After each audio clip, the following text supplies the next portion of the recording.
नमस्कार दोस्तों, ग्लोबल वीर योद्धाज में आपका स्वागत है। तो दोस्तों, आज मैं आपको एक ऐसे महान क्रांतिकारी नेता के बारे में बताने जा रहा हूं, जिनका भारत की आजादी में बहुत बड़ा योगदान रहा है। वह हिंदुस्तान के एक निर्भय क्रांतिकारी नेता थे। तुम मुझे खून दो, मैं तुम्हें आजादी दूंगा। लहू के बदले स्वतंत्रता की घोषणा करने वाले हिंदुस्तान के वीर पुत्र सुभाष चंद्र बोस को कौन नहीं जानता, जिन्होंने भारत की आजादी के लिए जापान में सन 1942 में आजाद हिंद फौज की स्थापना की थी। नेताजी सुभाष चंद्र बोस का जन्म 23 जनवरी सन 1897 ईस्वी में उड़ीसा के कटक गांव पिता जानकीनाथ के घर माता प्रभावती की कोख से हुआ। नेताजी 14 भाई बहन थे, जिनमें 6 उनकी बहनें थी। सुभाष चंद्र बोस बचपन से ही बड़े निडर व साहसी बालक थे और देशभक्ति की भावना उनमें कूट कूट कर भरी थी। कलकत्ता यूनिवर्सिटी से बीए की डिग्री प्राप्त की। बीए की डिग्री प्राप्त करने के बाद वह उच्च शिक्षा प्राप्त करने के लिए इंग्लैंड चले गए, पर जलियांवाले बाग में हुए नरसंहार के कारण वह बहुत दुखी हुए और वापस भारत आ गए। वापस आने पर उनको हरिपुर कांग्रेस पार्टी का अध्यक्ष बना दिया गया। पार्टी के इस फैसले से महात्मा गांधी जी काफी नाराज हुए थे। इन्हीं गतिविधियों के दौरान उनकी मुलाकात देश बंधु क्रांतिकारी चित्तरंजन दास से हुई, जिनके साथ मिलकर उन्होंने समाज सेवा शुरू कर दी और अपने संगठन को मजबूत करने के लिए स्वयं एकत्रित करने लगे, जिसके कारण सुभाष चंद्र बोस को ब्रिटिश सरकार ने जेल में बंद कर दिया।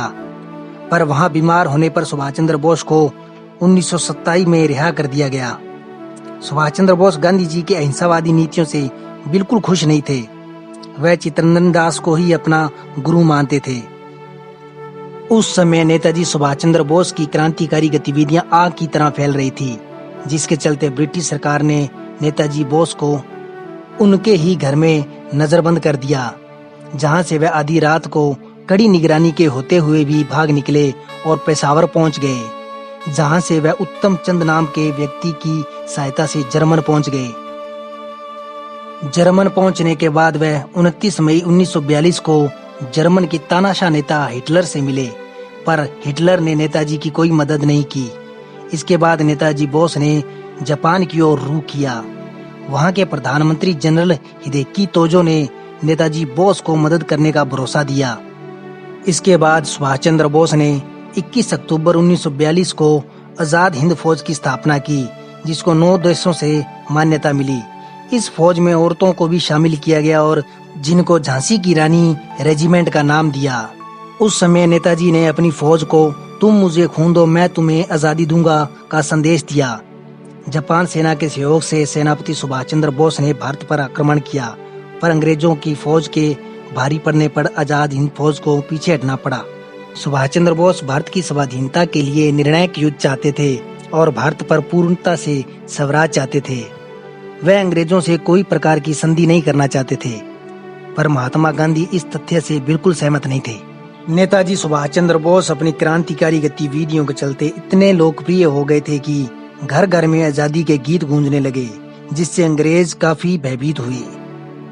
भारत आक्रमण हार के बाद नेताजी सुभाष चंद्र बोस ने रूस से सहायता प्राप्त करने का विचार किया।